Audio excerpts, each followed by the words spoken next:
도널드 트럼프 전 대통령의 대선 유세 도중 총격이 발생해 급히 대피하는 사건이 벌어졌습니다. 트럼프 전 대통령은 얼굴에 총알을 스치면서 부상을 입었고 총격범은 현장에서 사살됐습니다. 미 수사당국은 이번 총격 사건을 암살 시도로 규정했습니다. 미국 연결해 자세히 알아보겠습니다. 권준기 특파원. 네, 워싱턴입니다. 네, 정확한 사건 개요 전해주시죠. 네, 도널드 트럼프 전 대통령의 필라델피아 유세 현장에서 총격 사건이 발생했습니다. 현지 시간 오후 6시 10분쯤, 우리 시간으로는 오전 7시가 조금 넘은 시간이었습니다. 당시 영상을 보면 총성이 여러 차례 울린 뒤 연설을 하던 트럼프 전 대통령이 갑자기 귀를 감쌌고 경호원들이 무대로 올라와 호위하기 시작했습니다. 이후 잠시 동안 연단 아래로 몸을 숨긴 뒤 경호원들이 트럼프 전 대통령을 무대 아래로 대피시켰는데요. 이후 차량으로 이동해 곧바로 유세 현장을 떠났습니다. 총격이 벌어진 건 트럼프 전 대통령의 유세가 시작된 지 5분 정도 지난 시간으로 바이든 행정부의 불법 이민 문제를 비판하던 도중이었습니다. 총성이 울린 뒤 트럼프 전 대통령은 오른손으로 오른쪽 목 뒤를 만지고 연단 밑으로 급히 몸을 숙이는 모습이었습니다. 이후 곧바로 경호원 여러 명이 무대로 올라왔고 이후 중화기로 무장한 비밀 경호국 요원들 모습도 보였습니다. 총성이 들리자 지지자들도 비명을 지르며 혼란스러워하기 시작했고 트럼프 전 대통령이 현장을 떠난 뒤 유세 행사도 중단됐습니다. 네, 당시 화면을 보면 트럼프 전 대통령 얼굴에 핏자국이 보이는데요. 총알이 스친 거라고요. 그렇습니다. 현장 영상을 보면 무대에서 몸을 숙였다 일어나는 트럼프 전 대통령의 이 오른쪽 귀 부분에 피가 보입니다. 트럼프 전 대통령은 자신의 SNS에 글을 올려 총알이 자신의 오른쪽 귀 윗부분을 관통했다고 밝혔습니다. 또 윙윙거리는 소리와 총성이 들렸고 총알이 피부를 찢는 것을 즉시 느꼈다고 당시 상황을 전했습니다.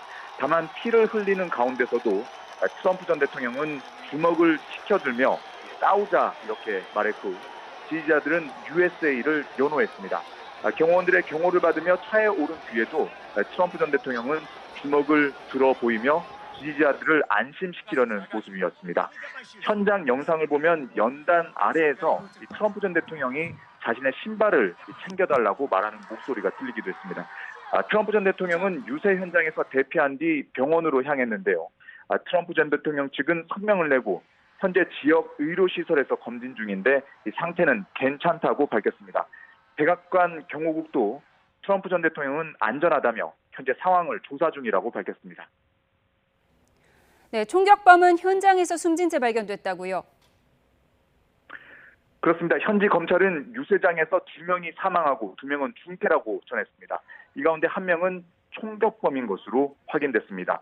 총격범이 현장에서 사살됐다고 현지 언론은 전하고 있습니다. 나머지는 유세 참가자로 현장에 있던 트럼프 지지자 가운데 1명이 숨지고 2명은 중태인 것으로 전해졌습니다.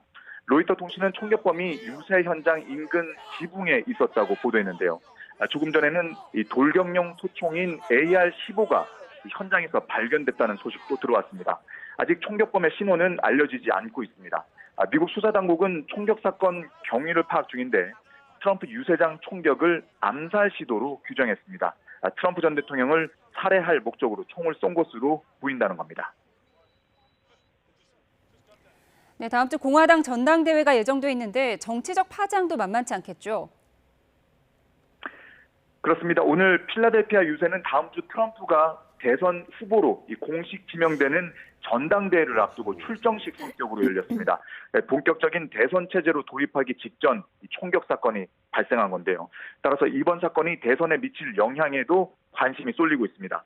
당장 바이든 대통령은 이번 총격 사건을 보고받고 입장을 냈습니다. 트럼프가 안전하다는 소식을 듣고 감사하다며 이런 종류의 폭력은 용납할 수 없다고 밝혔습니다. 또 하나의 국가로 단결해서 이런 일을 규탄해야 한다고 말했습니다. 바이든 대통령은 조금 전에 총격 사건과 관련한 대국민 연설을 열고 조금 전 말씀드렸던 이 같은 입장을 다시 한번 반복해서 밝혔습니다. 공화당 1인자인 마이크 존슨 하원 의장은 이번 사건과 관련해 이 평화로운 유세장에서 끔찍한 정치 폭력이 벌어졌다며 이런 일은 있어서는 안 된다고 비판했습니다. 미치 맥코널 공화당 상원 원내대표는 미국 정치에서 폭력이 설 자리는 없다며 트럼프 전 대통령이 괜찮아 보여서 다행이라고 밝혔습니다. 척 슈머 민주당 상원 원내대표도 유세장에서의 사건에 경악했다면서 폭력은 정당화될 수 없다고 강조했습니다. 지금까지 워싱턴에서 YTN 권준기입니다.